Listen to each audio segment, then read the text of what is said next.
ginagawa ng ating gobyerno. Kaya lang, hindi kasali lahat ng stakeholders. At it will not fly. Ngayon pa lang tama yung information ni Gerald Mendoza. Hindi pa tapos yung MIS bill, tumapapil na yung BIFF. Tapos meron na yung bagong organization coming from BIFF, yung JIM, Justice for Islamic Movement. Paano yan? Kaya siguro pakinggan natin itong aking mga kaibigan at let's start from Dato Isabel. Dato. Meron akong mga statement dito. But before that, I'd like to acknowledge yung present ng aming mga kasama dito. Yes, galing pa ng Mindanao yan. Doon po sa kapila, yung Vice Chairman po ng Administration ng Bangsamoro Transformation. May co-Vice Chairman. And then, of course, si Max, yan po yung chairman namin sa North Cotabato, Provincial Chairman ng PTC, si Max. And then, yung pong chairman namin sa Sulu, si Nudi. And then, yung pong kasama namin sa, nagkaroon kami ng alliance with the ATEN, yung PADER, People's Alliance for Democracy and Reform. Dito si John, dito sa Metro Manila, NCR. And yung pong mga kasama namin na iba, darating pa yung mga taga-Sultan ko talaga. Just to express and demonstrate our support sa lahat ng mga pangyayari dito sa Metro Manila. Meron po kaming official statement dito, and if you allow, ito po yung Bangsamoro Transformation Council, of which I am the Vice Chairman for External Affairs. Pinamumunuan po ito ni Dato Benji Andong, yung po aming chairman. So, ito po yung statement, and I read, several days ago there was a news item citing yours truly regarding the proposed Bangsamoro Basic Law, and which likewise reflected on the official position of the Bangsamoro Transformation Council. There was a great misconception that I was totally against the BBL and the process, which is entirely misinterpretation of the real intent of the statement. The BTC viewed the BBL as an imperfect process, now stormed by criticism primarily for its exclusive attributes, rather than being naturally inclusive. It is also viewed as not reflective of the real moral aspiration for lasting peace. Since its inception, many believe that the BBL is bound to fail. The biggest stumbling block is the constitutional infirmities contained in several of its basic provisions. It appears that the parties entered into a process which they both know fully well that it will be challenged by the existing protocol in the future. As a result, it created more problems and divisions instead of offering a solution. The breakaway BIFF from the MRF is one of the clear manifestations that the BBL does not reflect the Bangsamoro aspirations because it does not provide for a process that will truly represent the genuine interest of the Moro people. It is because of this situation that the BTC has emerged as an alternative for the Bangsamoro people. The BTC adheres to active non-violence as the fundamental tool to achieve Moro recognition and eventually for lasting peace in Muslim Mindanao. Its advocacy is for inclusion of all people of Mindanao in the struggle to finally attain the elusive peace in southern Philippines. BTC is not only working for the recognition of the Moro people, but also for the Lumans and all other inhabitants of Mindanao to be recognized as citizens of this republic with fundamental and basic inalienable rights embodied in the Constitution. It will work to correct the discrimination and alienation against the Moro people and aspire for equal partnership in nation building and in the pursuit of democracy. It is the BTC's position that the PNP SAP 444 are all Filipinos. It is common knowledge that there were two courageous SAP troopers who belonged to the Bangsamoro, and they too gave the eternal sacrifice of dying for their unit, for the PNP, for the Filipino people, but more importantly, for the country and Philippine bloc. Recognition means acceptance by the Filipino majority that their Muslim or Moro brothers are also Filipinos and compatriots.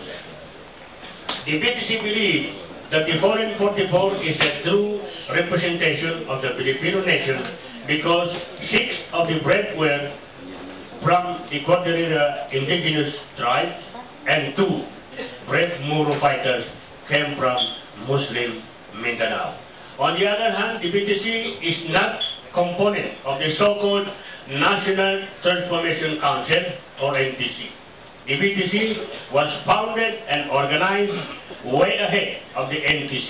The BTC is prepared to assume a lead role in dealing with the Moro problem. The BTC is composed of professionals and veterans fighters coming either from the MLF and the MLF who now believe in peaceful means to attain its objective. It is likewise represented by civil and religious groups of various. The BTC joined the nation's call for regime and system change and for Pinoy to step down. The BTC believes that Pinoy failed to solve the social injustices and iniquities of the Moro people in particular and the entire country in general. Moro people, his administration failed to address the issue of discrimination against the Moro people and has further polarized the nation against the Bangsamoro. He committed himself to a peace process with the MLF which is not fundamentally viable and realizable because he has offered only empty promises and questionable sincerity. He failed to recognize the rule of the 3 co-equal branches of government in the process, which is not only vague and clearly an exclusive over executive overreach, but also unacceptable. The BTC supports any peaceful solution to the Moro issue, but it stands from against any form of deception.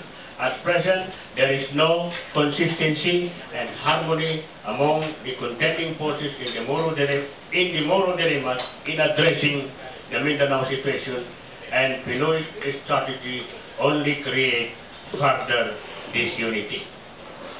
Regime change or regime and system change is a must. Now, thank you very much. Mabuhay ka, Dato A. Cabalot. Lahat kami rito ay kakampi mo dyan sa advocacy mo. Dahil yan ang tamang posisyon. Yan ang hinahanap ng taong bayan na lahat ng stakeholders ay kasama at hindi yung selective na kayang i-manipulate.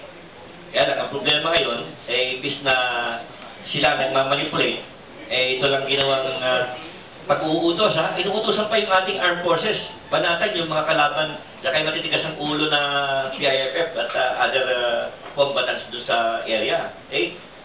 At papaliwanag sa atin yan ni Jel Mendoza kung sino, ano talaga itong composition ng PIFF kuno in the area.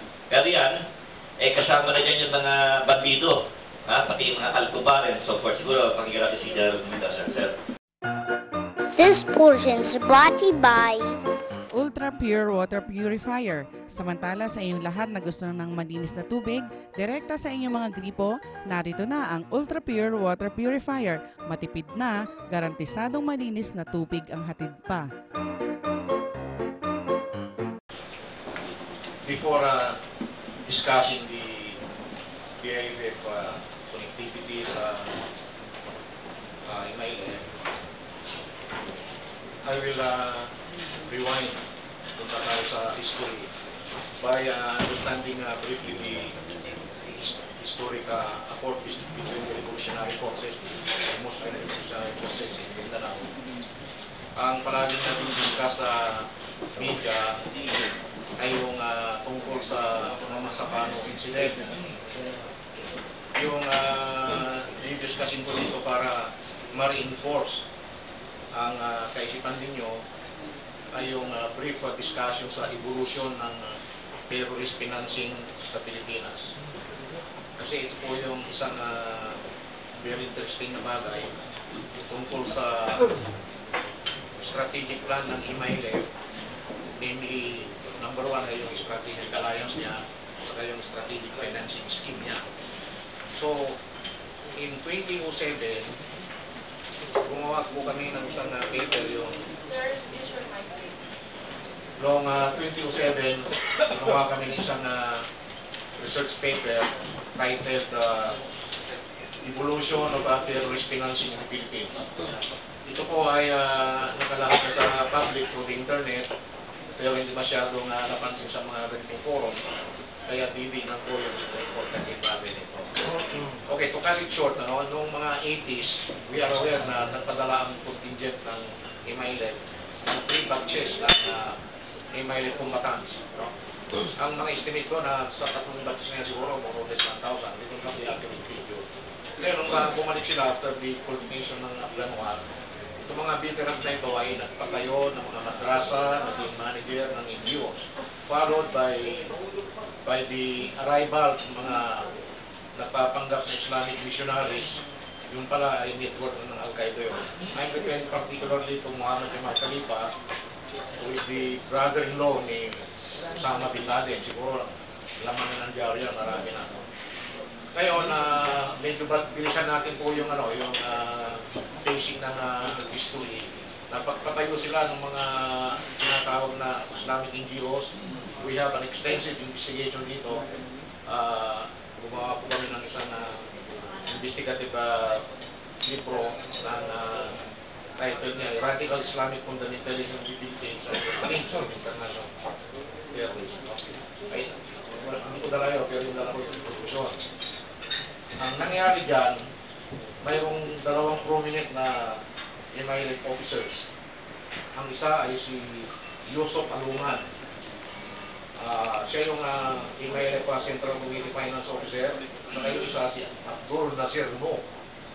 Siya itong liaison officer sa Manila.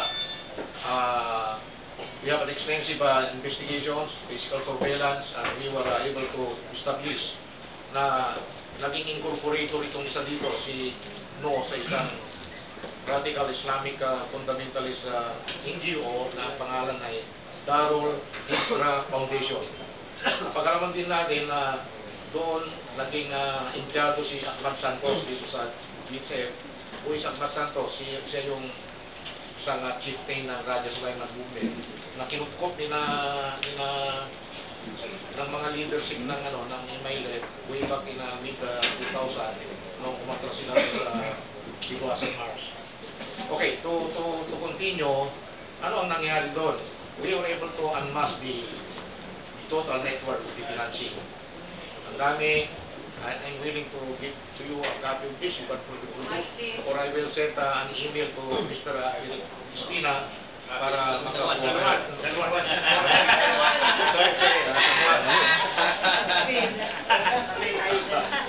So, with that, patuloy na tayo doon. Dumating yung mga GI, inarbor sila sa Abu Bakar, mga year 2000 yon. We have an extensive coverage through technical intelligence, you know what I mean. We were able to connect the network. May mga Egyptian, may mga Jordanian, mayroong Saudis, then may mga Indonesians. We don't know yet during that time, pinagsuspisa namin yung AXI, yung isang liberation movement. Yung pala mga GI pala yun. So, from year 2000 to 2007, we terminated this research project, ang investigative research. Napagalaman po namin na marami palang na-put up na NGO sa Mindanao. Pinupunduhan ito at ang prominent na parang pinaka-umbrella here, Mr. Edgar Barugan at Estudies, yung sinasabi nilang Marcasos Shabab. Itong mga Muslim values na the reflection of the Muslim Brotherhood. Parang ito yung Muslim Brotherhood branch in the Philippines, no? Kasi mayroong Egyptian connection yan. Ito yung nagpatayo ng mga several Islamic institution na pinunduhan ng Al-Qaeda. So yun ang link, no? Yung binibre ko itong link ninyo. Ngayon, ito yung panahon na ito, yung 2008, nag-Britawi Kuno, yung BIFF, yung dating commander ng 105, si Umbrakato, at pinatayo nila yung BIFF. Pero, ang nakapagtataka dito, na-notice natin, na in spite of the alleged factionalism, na-maintain nila yung sinasabing alliance nila sa 105, particularly 105. Dati kasing commanding officer ng 105 si Umbrakato. And most importantly, ang pinaka-MILF SOG chieftain niya doon, yan si Basil Guzman. Ito na yung connection. Ngayon, itong si Basil Guzman, dininay ng MILF during that period na MILF SOG is not existing. It is only a myth. It is a product of the imagination of the government.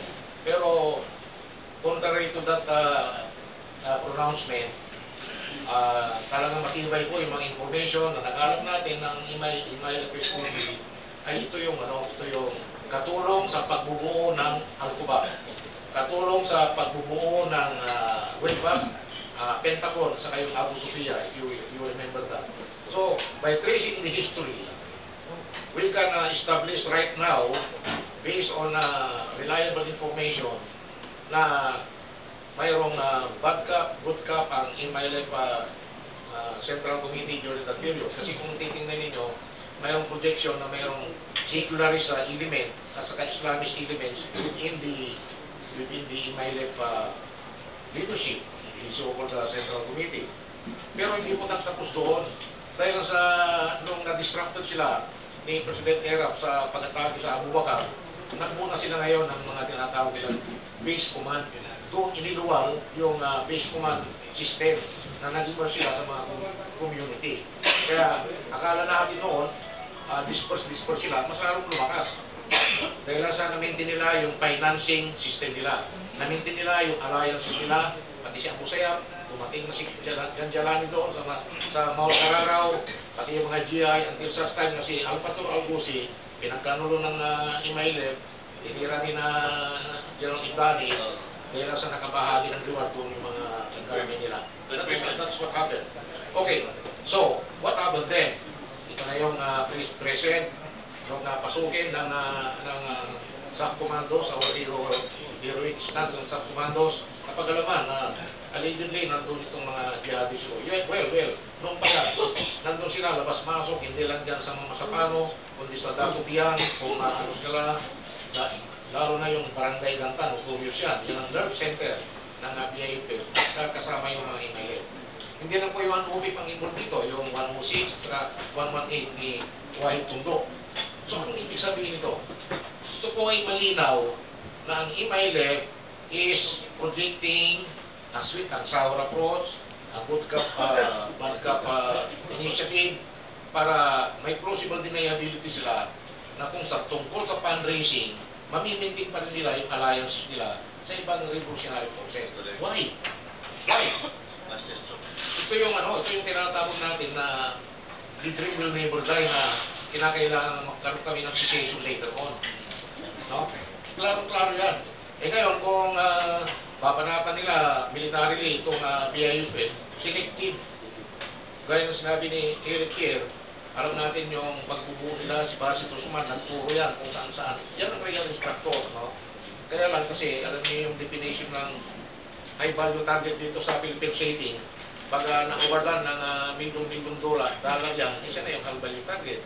Well, accepted natin na si Marwan because of what he have done in Bali, Indonesia, at saka yung notoriety factor niya, siya ay kinonsidered ng US Best Vista Program na mabigyan ng kaukulang reward, no?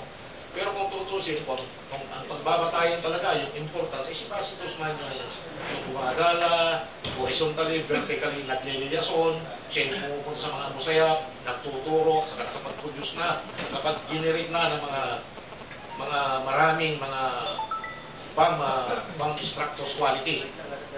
So yun po yung link, yung sinasabi ko sa inyo na hanggang ngayon nangyayari. At nabanggit naman natin yung Wilcox Factory, sinasabi nilang Bangsamoro Military Industries. Hindi akala natin hindi yan na seryoso. Hindi ka naman manufacture caliber 50 sniper rifle, pati yung Ultimax, pati yung ammunition, mayroon silang ordnance capacity, pati yung magazine, nagawa nila yan. At binigay natin yan mismo sa division. Pero hindi na kumpleto yung presentation doon. Ngayon ito, yung inuman right here, because this was a PowerPoint presentation, we presented to a team of FBI, developing, dinidevelop nila yung counter strategy sa terrorist financing. And we are glad na nakapag-ambag kami ng maliit na contribution sa ganong strategic direction. So, kung titignan, click ang email sa FBI na yan, pati ang Usayat, ito yung makakapag-answer. Bakit pati Radyo Sulaiman nandyan? Kasi silang lahat, more revolutionary forces ang tawag sa kanila. And ang common identity nila, ang common attachment is not only on kinship and friendship, but most importantly, nagkakaisa sila doon sa pananaw na right to self-determination at saka they will avoid the so-called national oppression. Yun ang strategy na nagkakapag-ano ng damdamin nila, no? The right to self-determination and the national oppression, yan propaganda. At kaisa nila yung CPP-Biga. Makapal yung pinipir namin ng email at EP Alliance. So, gentlemen, if you want to clarify, if you will clarify something, please do it. And I promise you na ibibigay namin si Dito kasi nakalagay na yan sa internet, but I'm just binibiginan ko lang yung mga bahagi na mahalaga. Para ma-establish natin na ang email sa terror organization, matitignan nyo ka, matitignan nyo dyan. Bakit ngayon ay mainit ang mga pangalang bastos pa, umiikot yan, nasa email territory, pero hindi nila kaya na ibigay kasi napakadaming lihim. Nalang ni bastos man. Napakadaming lihim kasi siya Kaya kasi siya patayin. Yan ang talagang totoo doon. Siya talaga yung fundraiser ng email during sa period. Nung sumikat itong Ogubar, nung nakatakas siya. This portion is brought to you by Elmos Whitening Soap. Narito na sa gustong pumuti at gumanda. Ito ang kasagutan sa problema mo, kapatid. Elmos Whitening Soap sa murang halaga, kutis artista ka na.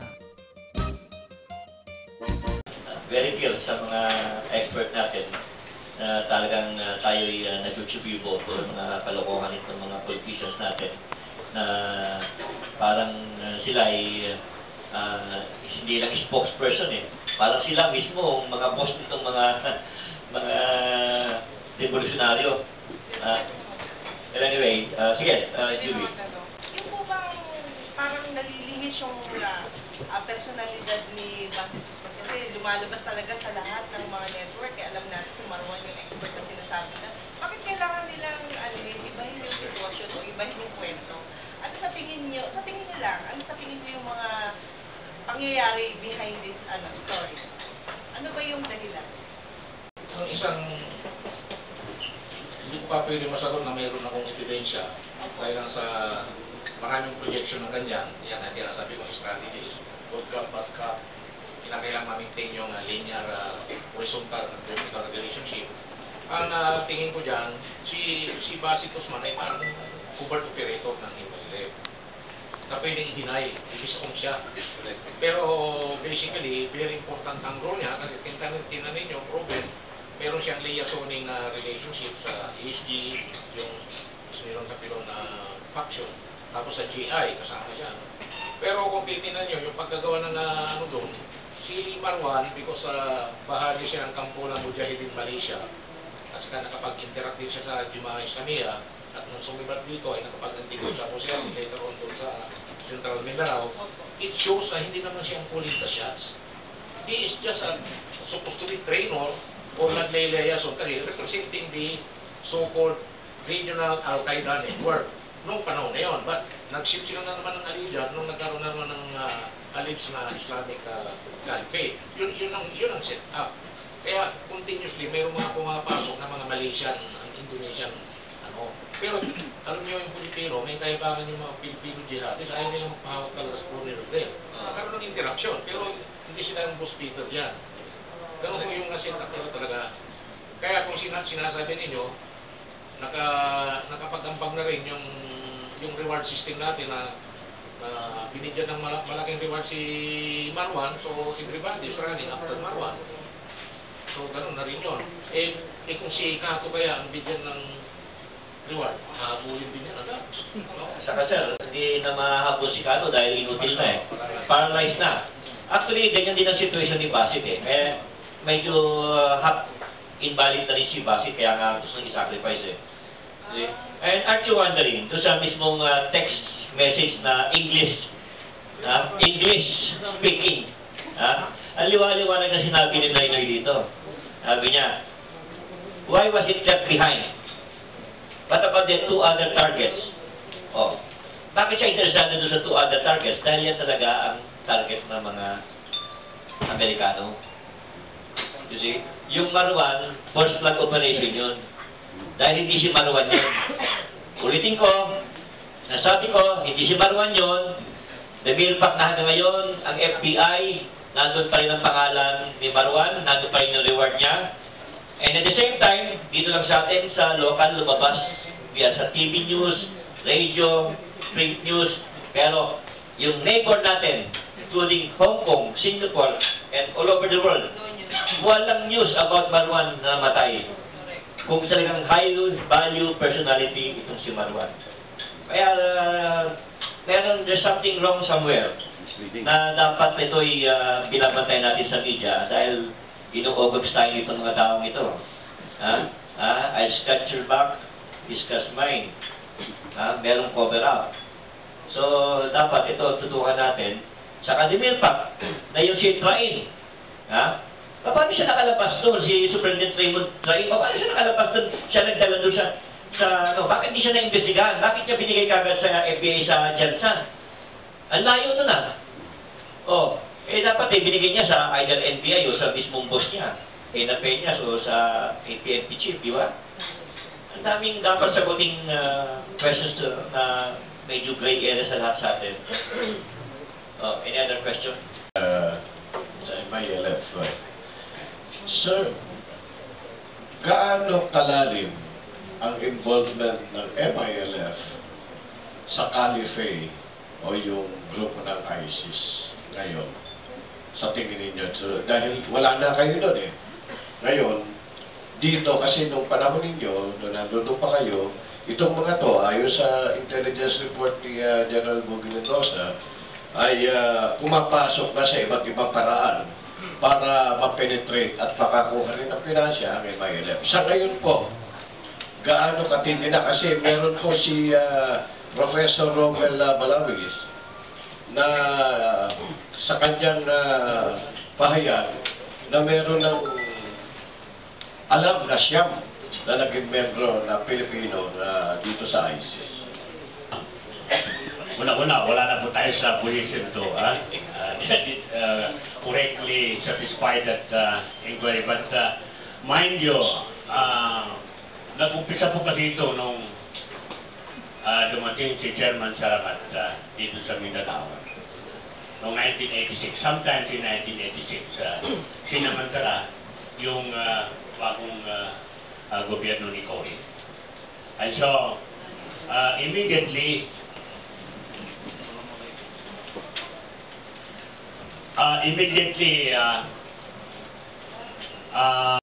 Saramat declared Abu Bakar as an open area, open camp, so that open to the world, everybody, every nation for that matter, who wanted to visit Abu Bakar is open, no restriction. Probably it's a part of the strategy really. So, sinamantala rin ito ng mga grupo because of the declaration na open nga ang Abu Bakar. And so, Along that line, nag-declare rin si Chairman Salamat ng policy ng MRF. A new policy na i-implement under his leadership. And these are, number one, Islamization, meaning he had to Islamize his own people. Because in his own interpretation, hindi naintindihan yung tunay na turo ng Islam. Yung understanding about Islam is malabo rin, kahit na people are claiming to be a Muslim. And number two, yung strengthening of the organization. You had to go to the grassroots, down to the grassroots, so that the people involvement could be achieved for the purpose. Then number three, yung military build-up, strengthening or military build-up, kasama yan. So yan na pumapasok yung lahat ng mga sinasabi ni General Mendoza, yung mga reproduction or production of war materials. That is what's natural in a revolutionary organization. And number four, yung self-sufficiency program. He believed that the struggle in Mindanao can be sustained even without the assistance from outside of the country. Yun yung alam ko. Ito yung mga event na nag-umpisa. Itong marami nang pumasok. I don't have the data.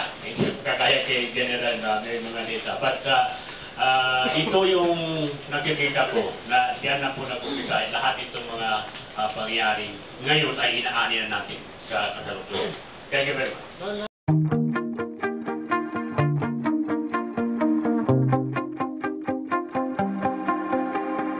Thank you.